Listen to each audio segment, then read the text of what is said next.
இது எந்த நாள்? எல்லாரும் சொல்லலாம் குட் ஃப்ரைடே, இயேசு மரித்த நாள் என்று எல்லாரும் சொல்லலாம். இது எந்த நாள் என்று ஒரு 3 காரியம் நான் சொல்ல போறேன் பாருங்க. இது எந்த நாள் என்று பார்க்கும்போது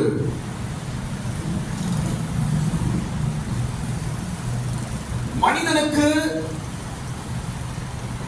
ஆசீர்வாதத்தையும் பரலோகத்தையும் திறந்து கொடுத்த நாள். முதலாவது இது எந்த நாள்?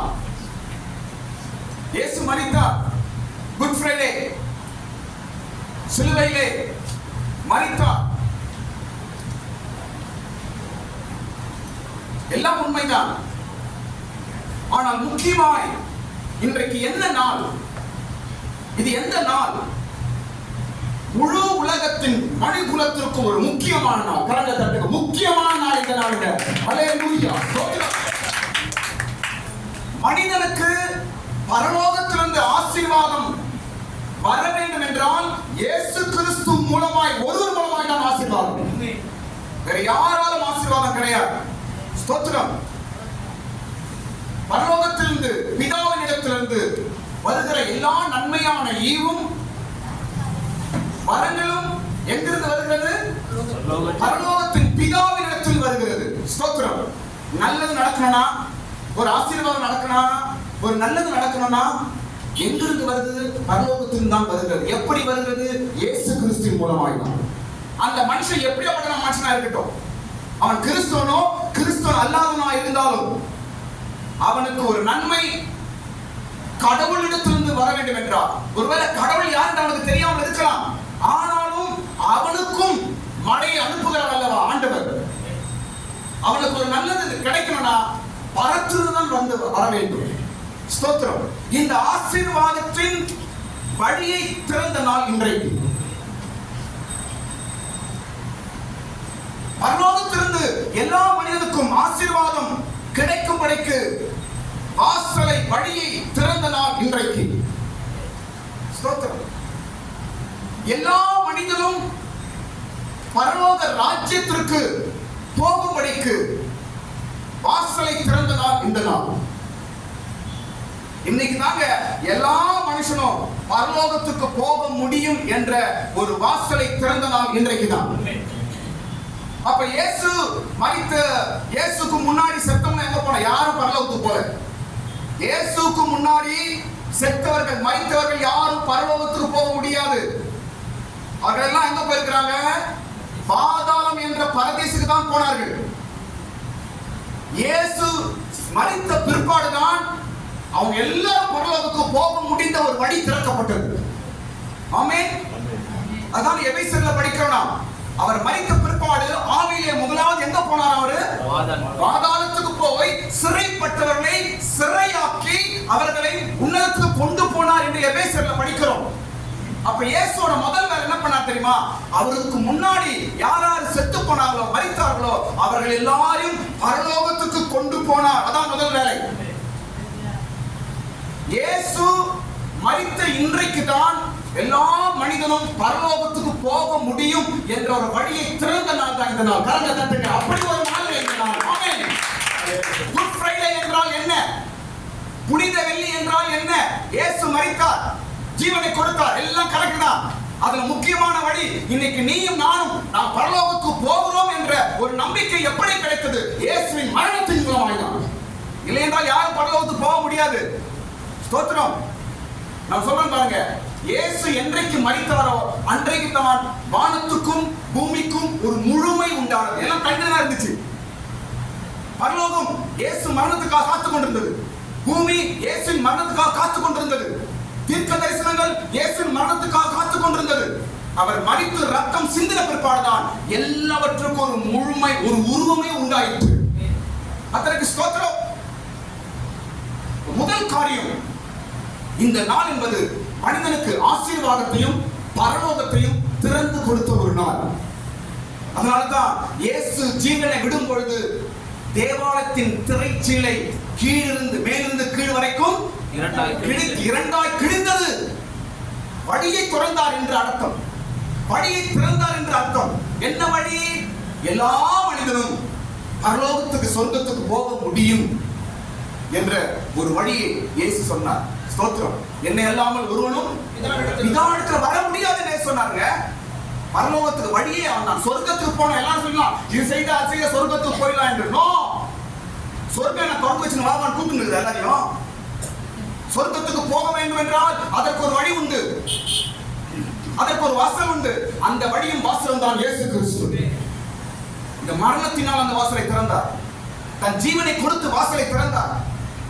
ஸ்தோத்திரம். அந்த நாள் தான் இந்த நாள்.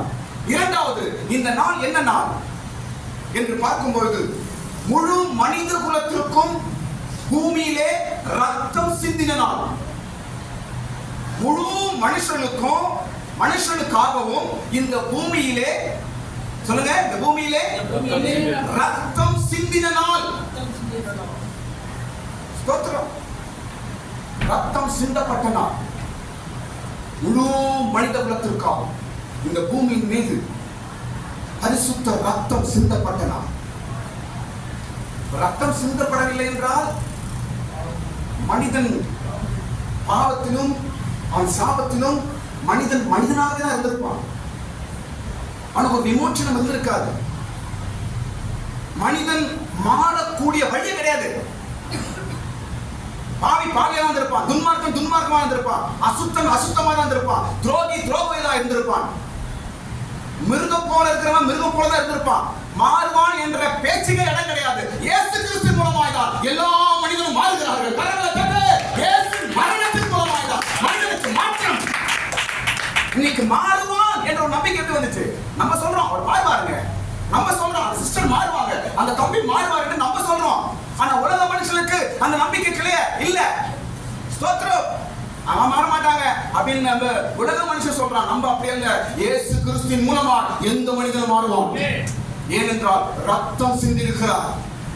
ரத்தம் சிந்தப்பட்டிருக்கிறது. அதற்கு ஸ்தோத்திரம். இயேசுவின் ரத்தம் முதலாவது மனிதனை மன்னிக்கிறது. மனித பாவங்கள் மன்னிக்கப்பட்ட ரத்தம். ரத்தம் உலகத்தில் என்ன பண்ணுது? பாவங்களை மன்னிக்கிறது. ரத்தம் இல்லை என்றால் இயேசுவின் ரத்தம் சிந்தப்படவில்லை, மன்னிப்பே கிடையாது.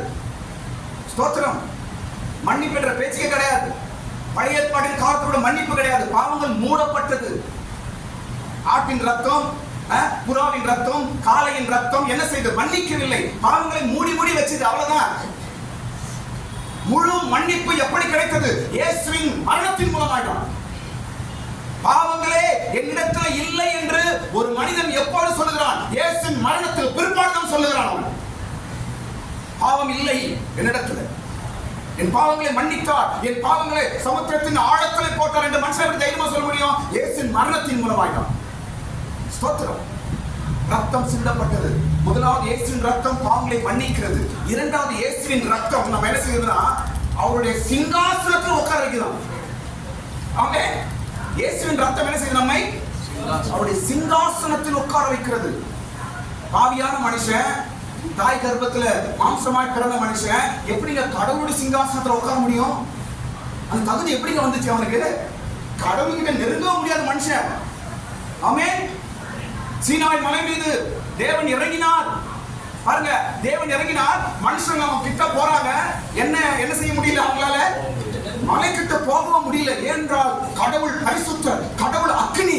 யாருக்கிட்ட போக முடியல. ஐயோ நெருப்பா இருக்குது, எங்களுக்கு பயமா இருக்குது என்று சொன்னார்கள். கடவுள் கடவுளா இருப்பார் என்றால் மனிதன் கிட்ட நெருங்க முடியாது. அப்படி பாவியும் அக்கிரமா இருந்த மனிதனை எப்படி சிங்காசனத்தை சேர்ல உட்கார எப்படி உட்கார வைக்கிறாரு? இயேசு கிறிஸ்து மூலமாய்தான். ஸ்தோத்திரம். மூன்றாவது இயேசுவின் ரத்தம் என்பது சாத்தான் மீது ஒரு ஜெயத்தை கொடுக்கிறது. ஸ்தோத்திரம்.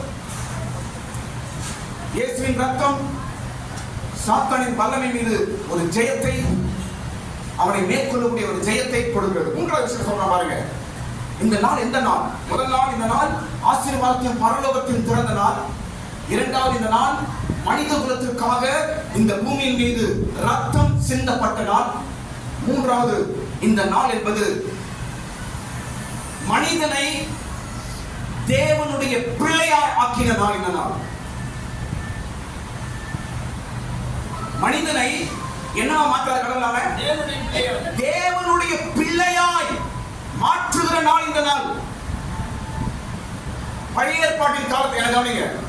இயேசுக்கு முன்னாடி இருந்த காலத்துல கடவுள் யாரையும் தன் பிள்ளை என்று சொல்லல. யார் சொன்ன? யூதர்கள் தான் சொன்னார். யூதர்கள் அவங்க ஜாதிக்காரங்க மாத்திரம் சொன்னாரு என் பிள்ளைங்க அப்படின்னு சொன்னார். ஸ்தோத்திரம். ஆனா எல்லாரையும் என் பிள்ளைகள் என்று எப்ப மாறிச்சு? எப்ப ஏற்றுக்கொண்டார்? இயேசு மரணத்துக்கு பிற்பாடுதான். ஆபிரகாம் பிள்ளைன்னு சொன்னாரா? இல்லையே, என் தாசன் என்று சொன்னார், சிநேகிதன் என்று சொன்னார். தாவீது என்ன சொன்னாரு? என் தாசன் என்று சொன்னார். ஸ்தோத்திரம். யோபு என்ன சொன்னாரு? என் தாசன் என்று சொன்னார். என் பிள்ளை என்று சொல்லப்பட்டிருக்கா? யார் சொன்னாரு? யூதர்கள் தான். தீர்க்க தரிசனங்கள் மூலமா கடவுள் பேசும்போது யூத ஜனங்கள் என் பிள்ளைகள் என்று சொன்னார். புறஜாதிகள் பிள்ளைகள் என்று அழைக்கப்படவே இல்லை. நாம தான் புறஜாதிகள், அந்நிய ஜனங்கள் நாம் தான். நம்ம யூதர்களா? இல்லையே. யூதர்கள் அல்லாத வேற ஜாதியார் நம்மை கடவுள் தன் பிள்ளைகள் என்று எப்போது சொன்னார் என்றால் இயேசு மரணத்துக்கு பிற்பாடு நாம் பிள்ளைகளாய் மாறி இருக்கிறோம். கரங்களை தட்டுங்க. ஹல்லேலூயா. யூதர்கள் அல்லாத நீ கடவுளுடைய பிள்ளையாய் எப்போது மாறினார்? எப்போ உனக்கு இந்த அதிகாரம் வந்துச்சு? எப்போ உனக்கு இந்த சாட்சியம் வந்துச்சு? இயேசுவின் மரணத்துக்கு பிற்பாடு தான். இந்த நாள் தான் நம்ம எல்லாரையும் தேவ பிள்ளைகளாய் மாற்றின நாள் இந்த நாள். ஆமென். இன்னொரு விஷயம் சொல்றேன் பாருங்க. இயேசு இந்த உலகத்தில் இருக்கும்போது புறஜாதியை யாரையும் என் பிள்ளைகள் இயேசு கூட சொல்ல இந்த பூமியில் இருக்கும்போது சொன்னாரா? புறஜாதி ஜனங்களை, யூதர்கள் அல்லாதவர்களை இயேசு தன் பிள்ளை என்று சொன்னாரா? என் பிள்ளை என்று சொன்னாரா? சொல்லவே இல்லை. யாரை சொன்னார்? யூதர்களை மாத்திரம் சொன்னார். என் பிள்ளைகள், பிள்ளைகளின் அப்பம் என்று சொன்னார். யாரை சொன்னார்? அவரு யூதர்களை தான் சொன்னார். ஸ்தோத்திரம். புறஜாதியை தன் பிள்ளை என்று இயேசு பூமியில் இருக்கும்போது சொல்லவே இல்லை. ஸ்தோத்திரம். புறஜாதியாதான் நம்ம தான், யூதர்கள் அல்லாதவர்கள் நாம் தான், அந்நியர்கள் நாம் தான். நம்மளெல்லாம் ஒதுக்கி வச்ச காலம் தான் பழைய ஏற்பாட்டின் காலம்.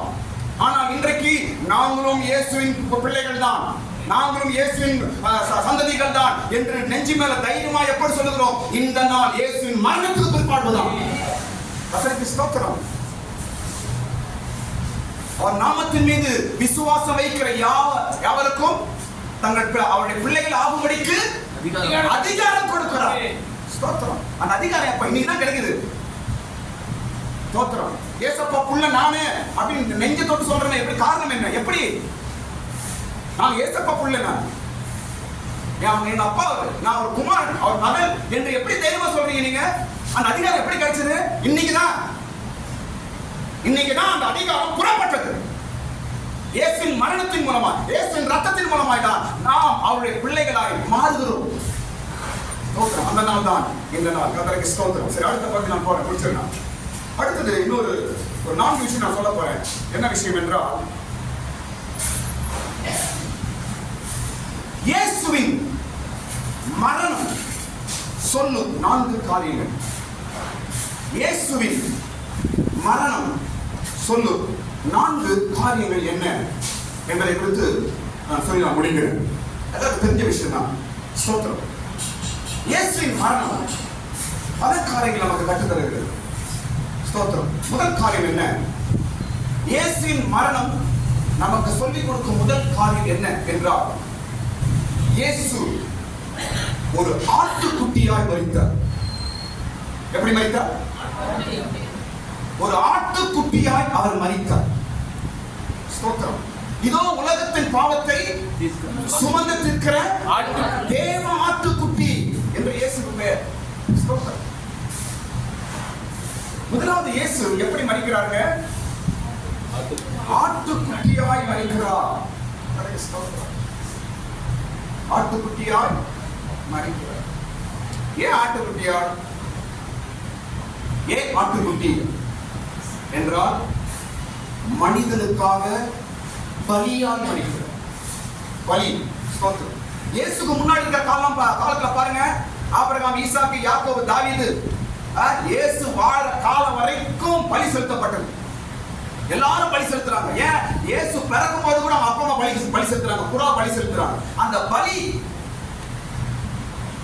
ஆதியாகமத்திலிருந்து வருது பலி பலி பலி, ஆடு மாடு பலி பலி பலி என்று வருகிறது. எப்போ அந்த பலி ஸ்டாப் ஆகுது? இயேசு கல்வாரியில மரித்த இன்றைக்கு தான் பலி ஸ்டாப் ஆகும். அப்படின்னா என்ன? அப்படின்னா என்ன? உங்களுக்காக பலி செலுத்தப்படுத்தாயிற்று. உங்களுக்காக பலி செலுத்தப்படுத்தாயிற்று, செலுத்தி ஆயிற்று. ஸ்தோத்திரம். ஆனாய் பலியானார். பரிகாரம். ஒரு ஆட்டுக்குட்டியை போல பலியாகிறார்கள். என்ன? பாவத்திற்கு பரிகாரம். ஸ்தோத்திரம். படிப்போம், பைபிள் படிக்கும், நிறைய விஷயம் படிக்கலாம். டைம் இல்ல. ஸ்தோத்திரம். யோவான் 1:29 படிங்க. 1 கொரிந்தியர் 5:7 படிங்க. யோவான் 1:29, 1 கொரிந்தியர் 5:7 படிங்க. மறுநாளிலே யோவான் இயேசுவை தன்னிடத்தில் வரக்கண்டு, இதோ உலகத்தின் பாவத்தை சுமந்து தீர்க்கிற தேவ ஆட்டுக்குட்டி. ஒரு ஆட்டுக்குட்டியாய் இயேசு இன்றைக்கு மரித்தார். ஏன் ஆட்டுக்குட்டியா மரிக்கிறாரு? பலி. மனிதனுடைய பாவத்திற்கு பலி, மனிதனுடைய அக்கிரமத்திற்கு பலி, பரிகாரம். எல்லாத்துக்கும் பரிகாரம் செலுத்துறான். இன்னைக்கு கோயிலுக்கு போய் பரிகாரம் செலுத்துறான். இன்னைக்கு பரிகாரம் செலுத்த போறாங்க அப்படின்றான். ஸ்தோத்திரம். 2000 ஆண்டுகளுக்கு முன்பு கொல்கத்தா மலையிலே முழு மனித குலத்திற்காக ஒரு பரிகாரம் செலுத்தப்பட்டு ஆயிற்று.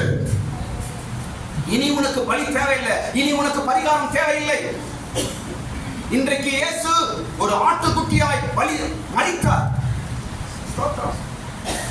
நமக்கு பரிகாரம் செலுத்தப்பட வேண்டியதாய், பரிகாரம் செலுத்தப்படும்படி இயேசு பலியாய் ஆட்டுக்குட்டியாய் மரித்தார். இரண்டாவது காரியம். ஆகையால் நீங்கள் புளிப்பில்லாதவர்களாய் இருக்கிறபடியே புதிதாய் பிசைந்த மாவாய் இருக்கும்படிக்கு பழைய புளித்த மாவை புறமே கழித்து போடுங்கள். ஏனெனில் நம்முடைய பஸ்காவாகிய கிறிஸ்து நமக்காக பலியிடப்பட்டிருக்கிறாரே. பஸ்காவாகிய கிறிஸ்து நமக்காக இயேசு ஒரு ஆட்டுக்குட்டியாய் பலியாகிறார், மரிக்கிறார். ஸ்தோத்திரம். மனிதனாய் வாழ்ந்தார், ஆட்டுக்குட்டியாய் மரிக்கிறார். கவனிங்க, கடவுளுக்கு ஒரு பலி செலுத்தணும்னா அந்த பலி எப்படி இருக்கணும்? எப்படி இருக்கணும்? அந்த பலி பழுதற்றதா இருக்கணும். எந்த குறை இருக்கக்கூடாது. ஏதாவது குறை இருந்தா கடவுளுக்கு பலி செலுத்த கூடாது. அப்படி ஒரு பிரமாணம் இருந்துச்சு. எந்த பழுதற்றதா இருக்க வேண்டும். அதனாலதான் கவனிங்க, அதனாலதான் சிலுவையிலே இயேசுவின் எலும்பு முறிக்கப்படவில்லை. பக்கத்தில் இருக்கிற கல்லனுடைய எலும்பு என்னாச்சு? உடைச்சாங்க. ஆனா இயேசுவின் எலும்பை ஏன் உடைக்கல? வந்து பார்த்தாங்க, அவர் இறந்துட்டாரு. அதனால அவர் எலும்பை முறிக்கவில்லை. பக்கத்துல ஒரு எலும்பெல்லாம் உடைக்கிறாங்க. செத்த பிற்பாடு இந்த பக்கம் திருட, அந்த பக்கம் திருட, அவன் எலும்பெல்லாம் உடைக்கிறாங்க. இயேசு கிட்ட வரும்போது அவன் எலும்பை உடைக்கவில்லை. ஏன்? தீர்க்கதரிசனம் நிறைவேறிற்று. ஏனென்றால் அவர் ஒரு ஆட்டுக்குட்டியாய், பழுதற்ற ஆட்டுக்குட்டியாய் பலியாய் ஒப்பு கொடுத்தபடியால் பிழை இல்லாமல் மரிக்கிறார். ஆமென். அதனாலதான் அவர் எலும்பு முறிக்கப்படவில்லை.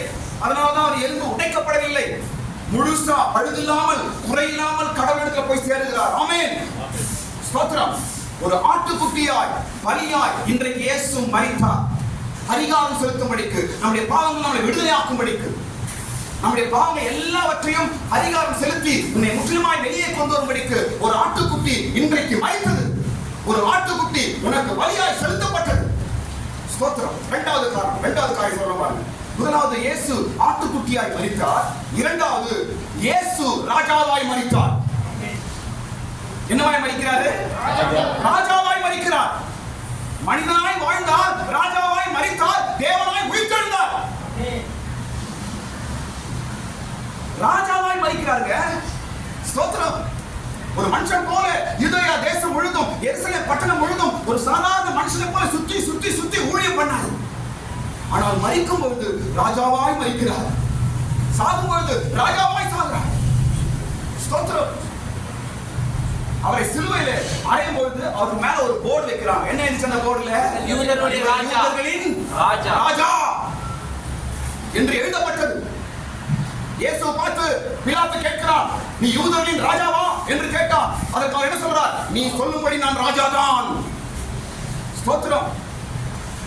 இயேசு இந்த பூமியிலே சாதாரண மனிதனாய், ஒரு இயேசுவின் மகனாய், ஒரு மரியாளின் மகனாய், சாதாரண மனிதனாய், பசிக்கிறவராய், ஆகாரம் புசிக்கிறவராய், கஷ்டப்படுகிறவராய், நித்திரை பண்ணுகிறாய் வாழ்ந்தார். ஆனால் மரிக்கும் பொழுது ஒரு ராஜாவாய் மரிக்கிறார்.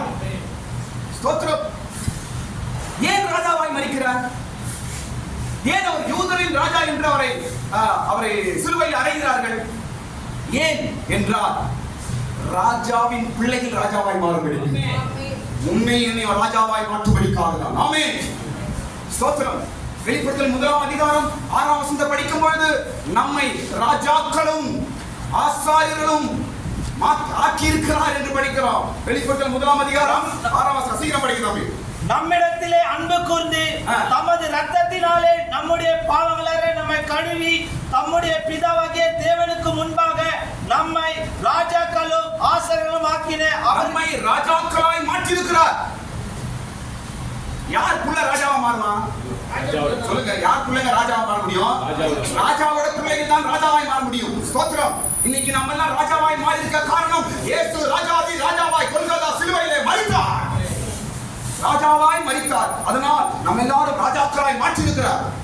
ஸ்தோத்திரம். அது மாத்திரமல்ல, ஏன் ராஜாவாய் அவர் மரித்தார் என்றால் நம்மை ராஜாக்களாய் ஆளுகைக்கு செய்ய வைக்கும்படிக்காக. வெளிப்படுத்தல் 20 அதிகாரம் 6 வசனம் படிக்கும். நம்ம எல்லாருக்கும் ராஜாக்களை போல ஒரு ஆளுகை உண்டு.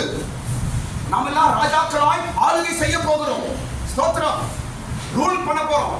சிங்காசனத்தில் உட்கார்ந்து ராஜாவை போல நம்ம வேலை செய்ய போறோம். இப்படி நம்மை மாற்றும்படிக்கு தான் இயேசு சிலுவையிலே ராஜாவாய் மரித்தார். சீக்கிரம் படிங்க. 26 வெளிப்படுத்து. முதலாம் உயிர்த்தெழுதலுக்கு பங்குள்ளவன் பாக்கியவானும் பரிசுத்தவானுமாய் இருக்கிறார். இவர்கள் மேல் இரண்டாம் மரணத்திற்கு அதிகாரம் இல்லை. இவர்கள் தேவனுக்கும் கிறிஸ்துவுக்கும் முன்பாக ஆசாரியராய் இருந்து அவரோட கூட 1000 வருஷம் அரசாளுவார்கள். 1000 வருடம் அரசாளுவார்கள். அரசாட்சி செய்வார்கள். யார் செய்வாங்க? ராஜாக்கள் செய்வார்கள். யார் அந்த ராஜாக்கள்? நாம் தான். ஆமென் சொல்லு. நாம் தான் ராஜாக்கள். ஆளுகை செய்ய போகிறோம். அந்த ஆளுகைக்காக தான் இந்த நாளிலே இயேசு ஒரு ராஜாவாய் மரிக்கிறார். ஸ்தோத்திரம். அநாத பணமாய் இயேசு மரிக்கல. அநாதையா சுத்தி இருக்கலாம். ஆனா மரிக்கும் போது ராஜாவாய் மரிக்கிறார். ஸ்தோத்திரம். ஒரு ஆளுகையோடு ஒரு அதிகாரத்தோடு மரிக்கிறார். ஸ்தோத்திரம். எல்லாம் முடிந்தது என்று சொன்னார். கர்த்தருக்கு ஸ்தோத்திரம். ஆளுகையும் அதிகாரத்தையும் செய்து முடித்தார். நாம கூட உலகத்துல வாழும்போது ஒரு சாதாரண மனுஷன் வாழ்க்கை வாழலாம். ஆனால் முடிக்கும் போது ராஜாக்களாய் முடிக்க வேண்டும். ராஜாக்களாய் இந்த பூமியை விட்டு போக வேண்டும்.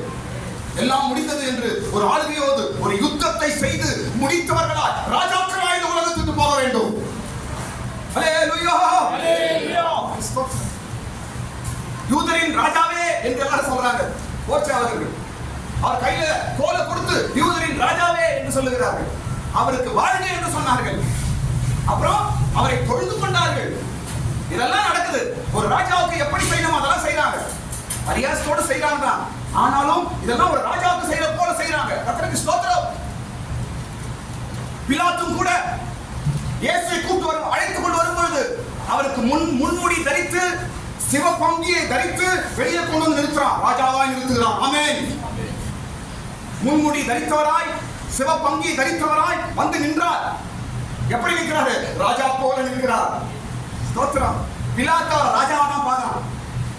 இவங்க கண்ணுக்கு தெரியல, யூதரின் கண்களுக்கு தெரியல. ஆனா பிலாத்தின் கண்ணுக்கு இயேசு ராஜாவாய் தெரிந்தார்.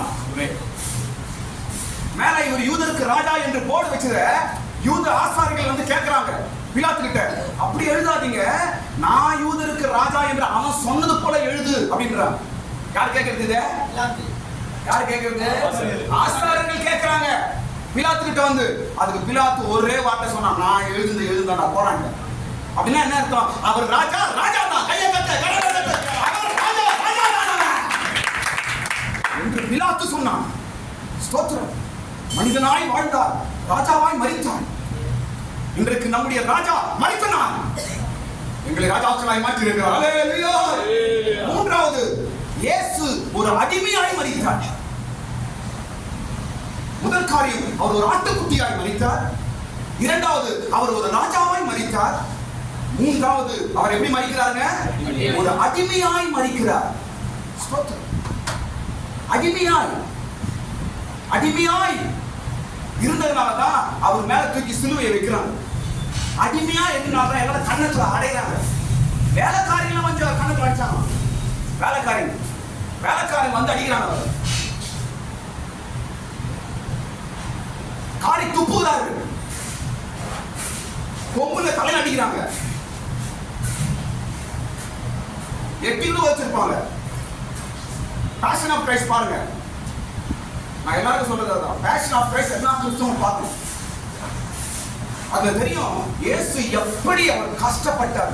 இந்த படத்தை பார்த்துட்டு யூதர்களே சொல்றாங்க, நாங்க இவ்வளவு கொடுமை அவரை நாங்க படுத்தல அப்படின்றாங்க. யூதர்கள் சொல்றாங்க, நாங்க இந்த அளவுக்கு கொடுமைப்படுத்தல நாங்க அப்படின்றாங்க. அந்த படத்தை பார்த்து யூதர்கள் பயந்துட்டாங்க. அந்த அளவுக்கு அவர் சித்திரவதை செய்யப்பட்டார். அந்த அளவுக்கு அவர் கேவலமாய் நடத்தப்பட்டார். அந்த அளவுக்கு அவர் அவமானப்படுத்தப்பட்டார். அந்த அளவுக்கு அவரை சீ என்று தள்ளினார்கள். காரணம், அடிமையாய், ஒரு அடிமையை போல ஒப்பு கொடுத்தார். ஏன் நம்ம அடிமையாய், ஏன் அவர் அடிமையாய் மாறினார்னா, மனுஷராகிய நம்முடைய அடிமையில் நம்ம வெளியே கொண்டு வரபடிக்கு. இரும்பால் தான் எடுக்கணும், அப்படிதானாங்க? கல்லை நகர்த்தணும்னா கல்லை நாட்டிடும். ஸ்தோத்திரம். நம்முடைய அடிமைத்தனம் நீங்க வேண்டும் என்றால் அவன் அடிமையாய் மாறணும். கர்த்தருக்கு ஸ்தோத்திரம். ஏன் அடிமையாய் மாற, ஏன் இந்த அளவுக்கு வேதனை அவருக்கு, இந்த அளவுக்கு ஏன் அடிமையா மாறினாரு? ஸ்தோத்திரம். வஸ்திரங்களை கிழிக்கிறாங்க, நிர்மாணப்படுத்துறாங்க, தண்ணி கொடுக்க மாட்டாங்க. தாகம் தாகம்ன்றாரு. அவர் என்ன கொடுத்தாங்க அவருக்கு குடிக்கிறதுக்கு? காடி என்றால் மிகுந்த கசப்பு. வாயில கொண்டு வைக்கிறாங்க, அதை அவர் குடிக்கவே இல்லை. அது வாயில வச்ச உடனே அதை ருசி பார்த்தா கசப்புன்னு தெரிஞ்ச உடனே குடிக்கவே இல்லை. அவர் அப்படியே மரித்து போறார். தாகத்தோடு மரிக்கிறாங்க. அப்படியே இந்த நிலைமை ஏன்? அவர் அடிமையாய் ஒப்பு கொடுத்தார். இயேசு ஏன் அடிமையாய் மரித்தார்? உலகத்துல எந்த மனிதனும் அடிமை காலத்துல இருக்கக்கூடாது. யாரும் அடிமையா இருக்கக்கூடாது. பாவத்திற்கு, பிசாசுக்கு, மாம்சத்துக்கு, இந்த உலகத்திற்கு எந்த மனிதனும் அடிமையா இருக்கக்கூடாது என்ற ஒரே நோக்கத்திற்காக இயேசு தன்னை அடிமையாய் ஒப்பு கொடுத்தார். மனுஷன் எல்லாம் அடிமை காலத்துல இருந்தான். எபிரேயர் 2ஆம் அதிகாரம் 15ஆம் வசனம் படிங்க. எபிரேயர் 2ஆம் அதிகாரம் 15ஆம் வசனம் படிக்கும் பொழுது எல்லாரும் மரண பயத்தில் அடிமையாய் இருந்தார்கள். அடிமையாய் இருந்தவர்களை விடுதலையாக்கும்படிக்கு என்று எழுதப்பட்டிருக்கிறது. இயேசு ஏன் அடிமையை போல ஏன் மரித்தார்? ஜீவ காலம் எல்லாம் மரண பயத்தினாலே அடிமைத்தனத்திற்குள்ளானவர்கள். ஜீவ காலம் எல்லாம் அடிமையா இருக்கிறாங்களா? எதுக்கு? மரண பயம். ஏதோ ஒரு பயம். உனக்கு இதாயிடும், அது ஆயிடும், இப்படி செத்துருவே, அப்படி ஆயிடும், உன் பிள்ளைகளுக்கு இப்படி ஆயிடும், குடும்பத்துக்கு இப்படி ஆயிடும் என்று ஏதோ ஒரு பயம் அவனை அடிமைப்படுத்துகிறது. சுதந்திரமா ஒண்ணும் செய்ய முடியல, தைரியமா ஒண்ணும் செய்ய முடியல. மனுஷன் இப்படி கஷ்டப்படுறானே, இந்த மனிதனை எப்படி வெளியே கொண்டு வர்றது என்பதை இயேசு அறிந்து தன்னை அடிமையாய் ஒப்பு கொடுக்கிறார். அடிமையினால அவர் பட்ட பாடுகளினால இன்றைக்கு நாம் அடிமைத்தனத்திலிருந்து வெளியே வருகிறோம். எதற்கும் அடிமை கிடையாது. பாவத்துக்கு அடிமை கிடையாது, கெட்ட சுபாவத்துக்கு அடிமை கிடையாது, எந்த மனுஷனுக்கும் அடிமை கிடையாது, எந்த கெட்ட பழக்கத்துக்கும் அடிமை கிடையாது. இன்னைக்கு மனுஷன் குடிக்கு அடிமையாகிறான், புகை பொருளுக்கு அடிமையாகிறான், போதை பொருளுக்கு அடிமையாகிறான், விபச்சாரத்துக்கு அடிமையாகிறான், உலக ஆசை இச்சைகளுக்கு அடிமையாகிறான், பணத்துக்கு அடிமையாகிறான். இந்த அடிமையிலிருந்து எப்படி வர்றது? காலம் வரையும் அப்படியே இருக்கிறான், அடிமையாய் வாழறான். இவனை எப்படி வெளியே கொண்டு வருது? இந்த நாள் அவனை வெளியே கொண்டு வருகிறான். இந்த நாளை அவன் நம்புவான் என்றால் அவன் அடிமைத்தனம் நீங்கும். இயேசு அடிமையாய் மரித்தார். நம்முடைய அடிமைத்தனத்துக்கு நம்மை விடுதலையாக்கும்படிக்கு அவர் அடிமையாய் மரிக்கிறார். நாங்கள் கடைசி காரியம் சொல்ல முடியும். கடைசி காரியம், இயேசு ஒரு தியாகியாய் மரித்தார். ஆமென். முதலாவது ஆட்டுக்குட்டியாய் மரித்தார், இரண்டாவது ராஜாவாய் மரித்தார், மூன்றாவது அடிமையாய் மரித்தார், நான்காவது தியாகியாய் மரிக்கிறார். ஸ்தோத்திரம். ஒரு தியாகி. ஸ்தோத்திரம். ஏன் இயேசு தியாகியா மரிக்கிறாரு? ஏன் அவர் தியாகியா மரிக்கிறார்னா, நாம் எல்லாரும் ஆசீர்வாதத்தின் பிள்ளைகளாய் மாறும்படி அவர் தியாகியாய் மரிக்கிறார். விட்டு கொடுக்கிறார். தியாகமாய். ஸ்தோத்திரம். எங்க படிக்கிறோம்? பிலிப்பியர் 2ஆம் அதிகாரம் 6-7 வசனம் படிங்க. எல்லாவற்றையும் வெறுத்தார், வெறுத்து தியாகியாய் மாறுகிறார். பிலிப்பியர் 2ஆம் அதிகாரம் 6, 7 வசனங்கள். அவர் தேவனுடைய ரூபமாய் இருந்தும் தேவனுக்கு சமமாய் இருப்பதை கொள்ளையாடின பொருளாக எண்ணாமல் தம்மை தாமே வெறுமையாக்கி அடிமையின் ரூபம் எடுத்து மனுஷர் சாயலானார். தம்மை தாமே வெறுமை, அந்த வெறுமை தான் தியாகம். தம்மை தாமே என்ன மாற்றுறது? வெறுமையாக்குற, அதான் தியாகம்.